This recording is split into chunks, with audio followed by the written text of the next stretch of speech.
C'est une page importante qu'o vient de tourner la République du Congo avec la promulgation de la loi numéro 30/2025 du 22 août 2025 relative à la lutte contre la production, la détention, la fabrication, le transport, le trafic et l'usage illicite des stupéfiants, des substances psychotropes et des précurseurs. Une avancée majeure pour un pays confronté depuis plusieurs années à la montée de la toxicomanie et du banditisme urbain, incarné notamment par le phénomène tristement célèbre des bébés noirs. Cette loi vient régler quoi réellement? Bon, mais c'est comme l'a dit le criminologue tout à l'heure, ça vient compléter le code pénal. Parce que si dans le code pénal, on en interdit le commerce illicite, notamment la vente des médicaments, des faux médicaments, la drogue, ainsi de suite. Or, cette loi vient en réalité encadrer les modalités de produire, les modalités de... En réalité, quand j'ai lu la loi, on vous dit même qu'il y a la possibilité de demander l'autorisation de planter quelques trucs. Pour les raisons médicales. Voilà, Oui. voilà, pharmaceutique, on lu la loi. Oui. Voyez-vous, donc ça vient quand même donner l'autorisation à certaines entreprises, si vous voulez, à certains individus qui sont dans le domaine agricole, de procéder ainsi. Parce qu'il y avait un vide juridique. Il est question de mieux encadrer l'usage licite. Comment? Il faut donner aux médecins, aux pharmaciens et même aux vétérinaires la possibilité d'utiliser ces substances dans le cadre de leur travail, mais dans un cadre légal. Donc, ils doivent avoir des licences qui leur permettent de manipuler un certain type de produit légalement. Ensuite, tout ce qui déroge à cela, c'est de l'illicite. Et donc là, il y a un chapelet de sanctions en fonction de la qualité des drogues. Il y a les drogues à risque, qui sont donc du domaine délictuel. Il y a les drogues à haut risque, qui sont, elles, du domaine du pénal. Et il y a l'association de certains produits. Ces jeunes en errance livrés à la violence, souvent sous l'effet de produits psychotropes. En ce moment, on parle des causes, on va y rester. Parmi les causes, vous avez parlé des aspects sociologiques, culturels, voilà, comportement, éducation. Mais il y a aussi, d'entre les jeux, je parlais des stupéfiants. Voilà.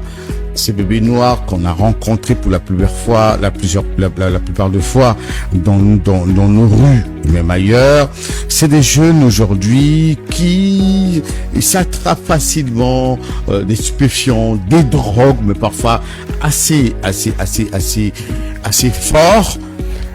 Il y a une loi qui existe aujourd'hui et on en parlera dans les solutions. Est-ce qu'aujourd'hui on peut penser aussi que la disponibilité, la liberté d'avoir accès aux stupéfiants, aux drogues, aujourd'hui renforce cette opération? Portée par le député Yves Fortuné Mondelengole Wurosia, cette loi vient combler un vide juridique dans la lutte contre les drogues et les dérives.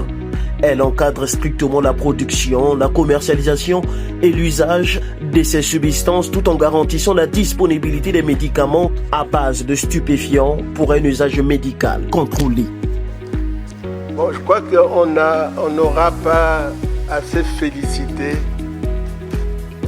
l'honorable Mondelengole par cette proposition qui comble un vide plus qu'abyssal.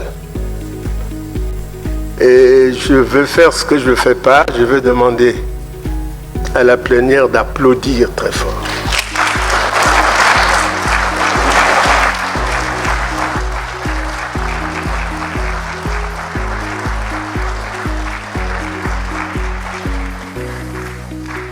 Au-delà de la santé publique, cette loi est une arme juridique contre l'insécurité urbaine.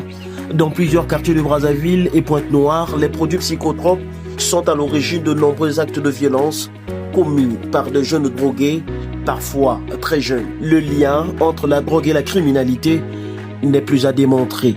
Féliciter l'honorable Yves Mondelengole pour cette initiative qui s'adresse à très clairement un fléau majeur qui touche notre jeunesse, un fléau grandissant et qui vient combler de ce fait un vide important.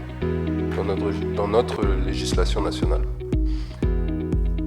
Donc, avant tout, toutes mes félicitations, honorables. Avec cette loi, les sanctions sont renforcées de 5 à 10 ans de prison et des amendes pouvant atteindre 50 millions de francs CFA pour les trafiquants, des peines alourdies en cas de récidive ou de fourniture à des mineurs.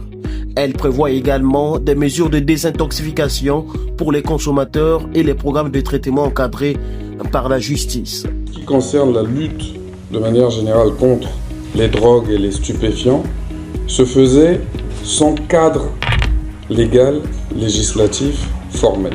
Et donc, c'est dans ce sens-là que nous avons fait cette proposition de loi pour pouvoir donner au gouvernement et à la République un outil pour pouvoir contribuer à mieux lutter contre l'usage de ces stupéfiants, mais aussi mieux contrôler le... Vous voyez, le tramadol, comme je l'ai dit précédemment, peut être administré. Mais qui l'administre? Lorsqu'un enfant, un jeune ou un vieux, parce qu'il n'y a pas que les jeunes qui consomment ces substances-là, lorsqu'une personne consomme cette substance, le tramadol, qui le lui a prescrit? Dans quelles conditions? Où l'a-t-il acheté? Dans le cadre de cette proposition de loi, il y a également un moyen de pouvoir forcer le contrôle de la distribution, de la mise à disposition de ce médicament pour le grand public. Mais il ne s'agit pas que du tramadol, il s'agit également de la lutte contre les plantations, l'usage du chanvre et toutes les substances dites psychotropes et voire même leurs associations. Cette approche à la fois répressive et sociale traduit la volonté des autorités d'agir sur tous les fronts, réprimer les réseaux et sauver des jeunes victimes de la dépendance. Le député Yves Fortuné Mondelengole Worosia, initiateur de cette loi, s'impose donc comme une figure de proue dans la lutte contre la criminalité liée à la drogue. Son engagement courageux, soutenu par le gouvernement et les deux chambres du Parlement, marque un tournant historique.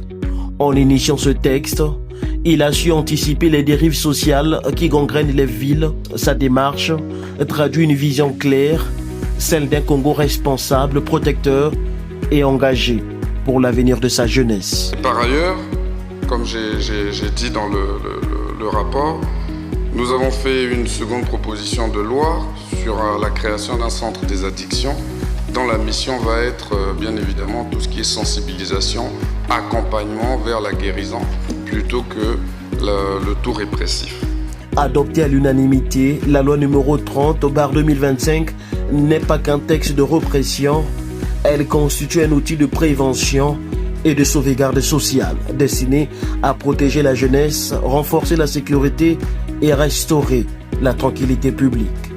Dans un pays où les bébés noirs symbolisent la perte de repères, cette législation représente un espoir, celui d'un Congo débarrassé des drogues et des violences qu'elles engendrent.